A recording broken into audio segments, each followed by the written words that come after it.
Yeah, Kuje for me was just a retreat for rest, prayers, and reflection. But seriously, on the 29th of January this year, at about 6:30 p.m., my wife came up to my room and said there are some gentlemen that knocked and just walked into the room, dark suited, walked into the door. They want to see me. They said I'm expecting them. I came downstairs in my jalabia, no hat, and flip-flop. And they said they are from the EFCC. They've come to take me to the EFCC. I said, guys, you haven't even introduced yourselves. So they just brought out their badge and said, oh, they're EFCC. Show me arrest warrant. Oh, we don't need that, sir. Okay? Allow me to go upstairs, change. They blocked me. They didn't let me. Allow my wife to go upstairs and bring me some change of clothing. They refused. We went outside. As we went outside, their bus was waiting outside. The driver was sitting, the engine was running. And there were 5 armed mobile policemen, some deployed behind the house, thinking I would run. I'm not a runner.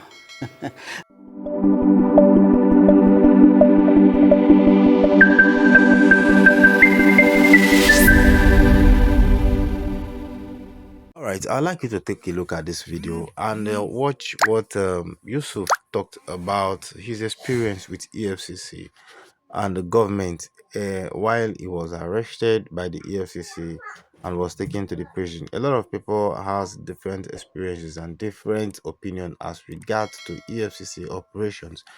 Of course, in recent time, you could not remember that very dark man has been calling out EFCC, saying that they don't have credibility and all of that.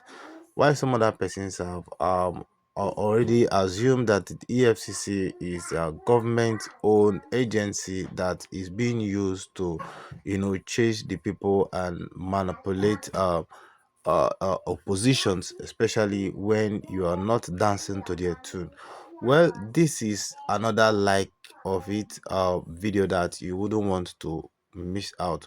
Watch this video from beginning to the end and hear what Yusuf, how he narrates his experience with the Tinubu's EFCC government.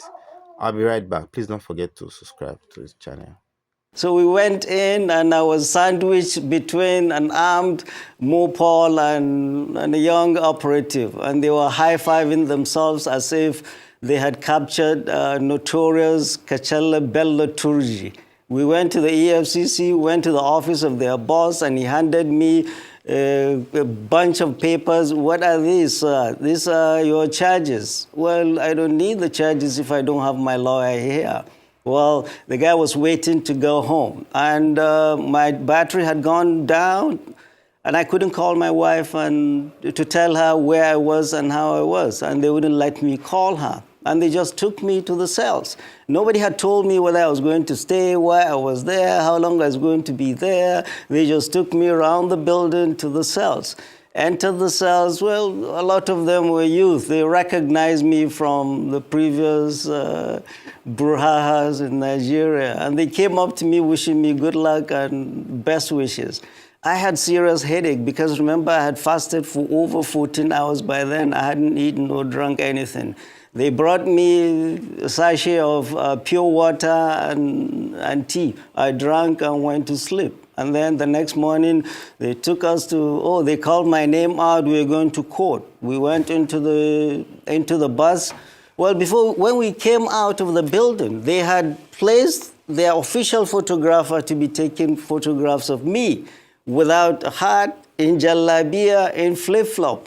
That was when I realized these guys are up to no good. All they're interested is to demean me, dehumanize me, and weaken my spirit. They don't know who they're dealing with. We went into the bus, and I was jokingly telling them, guys, haven't you forgotten the chains and the manacles? They busted out laughing and said, oh, our guy, it hasn't reached to that. We went to court, and they were not ready. We had to come back to the EFCC again, and they upgraded me from 4 of us in a room to I alone in a cell. I was there in the EFCC for 6 days.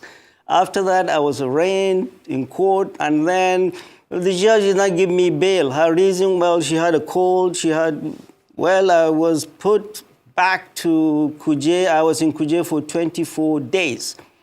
Denial of bail 2. anybody accused is wrong, because bail is a constitutionally guaranteed right of anybody accused, except if it was a capital offense or the person is suspected of terrorism. Mine was neither of those. I was denied bail deliberately by this government to shake me up. And I was put in Kuje for 6 days and 24 days in EFCC for 6 days and 24 days in Kuje to shake me up and silence me. But no, I'm no one to be silenced. In Kuje prison, I wrote my experiences and told this government that 6 days in Kuje and 24 days in 6 days in EFCC and 24 days in Kuje will not silence me.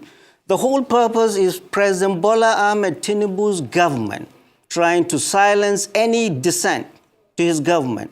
And this coming from a president who was an IDECO activist himself, who fought the military, who ran across the border and ran away from the military. And when he came back, he never gave neither Jonathan nor Obasanjo, not even Buhari, he never gave them peace. He was criticizing them. Criticizing a government in a democracy is a legitimate right of every citizen. And President Bola Ahmed Tinubu is trying to stifle dissent in this country and is trying to make this country a one-party dictatorial state. We are not going to let that happen. We'll continue to speak up. We'll continue to raise our voices because silence in the face of evil is itself evil. All right. Thank you. Yes, thank you very much, Prof, for giving us a context to that. I know that this case is before the court, and we may not really be able to dig deep into what happened. But then I would still like you to speak further to it. What, in your opinion, informed EFCC essentially digging up this case 8 years after you left? You're saying that it's all about President Bola Ahmed Tinubu, but EFCC deals essentially with financial infractions. And 8 years ago, as some people will have argued, may not be statute bound, as they say. So why do you think that this has been, dug up 8 years after? And then secondly, if you can take that together, why did former President Buhari let you go as the executive secretary of the NHIS, given the fact that you only spent 3 years at that time? 3 years ideally will not be the tenure of an executive secretary. Were there financial impropriety? Were they fully dispensed with as at that time? Otherwise, maybe that will explain why the FCC is digging that up at this moment. Right. So the first one, I will tell you, the first one is already explained it. The EFCC are playing the attack dogs of this government. There is nothing. There is nothing. If the EFCC, the current leadership of the EFCC had done their due diligence, I have a huge file in the EFCC, 9 years. When I was during one of my suspensions, I was sitting in the room, I got a call from the acting chairman of the EFCC at that time, Ibrahim Magu. Never met him, never spoke with him. Called me over, come to the commission. I came to the commission. In the conference room, he had assembled his senior staff. He walked in briskly and said, Prof, after introducing himself and the gentleman in the room, he said, Prof, hand over all papers, all documents related to any monies, any infractions by HMO, banks, or anybody will get their money back. He walked away. True to his words, Ibrahim Magu's EFCC swung into action and recovered billions from banks, from HMOs, for the NHIS. And he was gracious enough when they were transferring the first tranche of money they got back to the then executive secretary. He mentioned my name and my effort. And he signed it himself, which is very unusual. He didn't have to sign it. It meant something. He signed it. It was that paper we tendered to court. That if this gentleman was given a letter of commendation by this same commission for helping the commission to recover billions, and you're telling him he stole millions, NHIS, people don't know, Nigerians don't know, I was in control of more money in the NHIS at that time, real solid, cold, hard cash, than most governors. If I wanted to steal money, I would have done that. My fight in the NHIS was public at that time. When I came to the NHIS, nobody could tell me how much money NHIS had. The year prior, September 2025, the federal government had given a directive that all MDAs should transfer the monies from commercial banks to the TSA in the central bank. When I came, nobody could tell me. So I commissioned an independent financial firm to audit all NHIS accounts. When they presented the report to me, over 13 commercial banks were holding NHIS money in their vaults illegally, over 100 billion. That is 100 billion of Buhari's time, not Tinubu's 100 billion. Over 100 billion. I compiled that report and gave it to all the officials. I presented that to my board. I showed it to my minister. I gave it to everybody that needed to know. So it is that money that Magu's EFCC was recovering. And the HMOs, my fight with them was public, was fierce, was messy, because they were not doing what they were supposed to do. They were holding on to people's money they were supposed to pay for people's health. So my fight with them was very public, and my fight in the NHIS, in the EFCC, ICPC, even the presidency, everywhere. I didn't come to Nigeria to steal money. I have better things to do. I wasn't brought up that way, and I don't bring my children up that way. People that steal money in government do not talk. They do not speak up. They're quiet, so they don't come after them. So it's now President Bola Ahmed Tinubu's time. Oh, this guy is talking too much. Get this guy, go to the EFCC, dig something up. I'm not a politician. I'm not one of those politicians that have stolen money, that you dig up things and shake him up and silence him. Speaking up, we'll continue to do that because it's our responsibility as citizens. We have seen a better Nigeria. A Nigeria we owe a debt of gratitude to. What we are seeing now, we will not allow to continue. Thank you very much. The other question, why did President Buhari let me go? Yes. Well, I had a sit-in with President Muhammadu Buhari. I was suspended in the NHIS twice.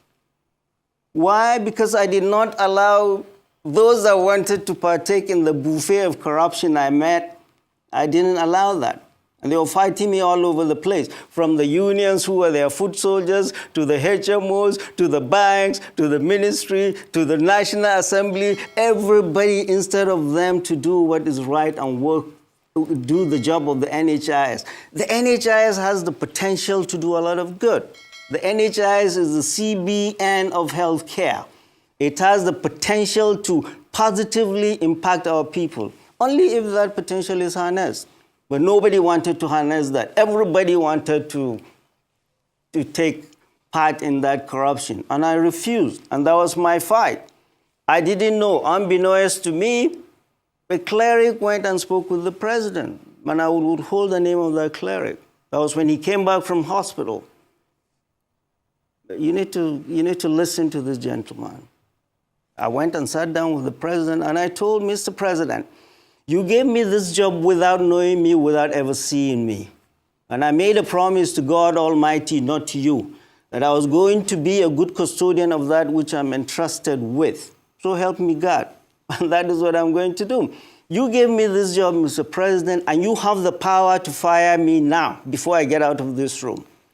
But my honor and integrity I have earned over my lifetime. And I will fight anyone who tries to impugn that. And my fight now, this going to court is a continuation of my fight in the NHIS. Anybody trying to impugn my honor and integrity, which I've earned over my lifetime, I will fight fiercely. And I will unapologetically do that fight. Just like we did in the NHIS, we'll continue to do that. Well, so why did President Muhammadu Buhari? I was suspended twice, and at the end, the DSS advised the presidency, you better handle this NHIS case, because it was hitting the polity. Things were getting hot. The press, everybody was So what did they do? The SGF at that time, they gobbled up a committee they called Presidential Committee, and they said,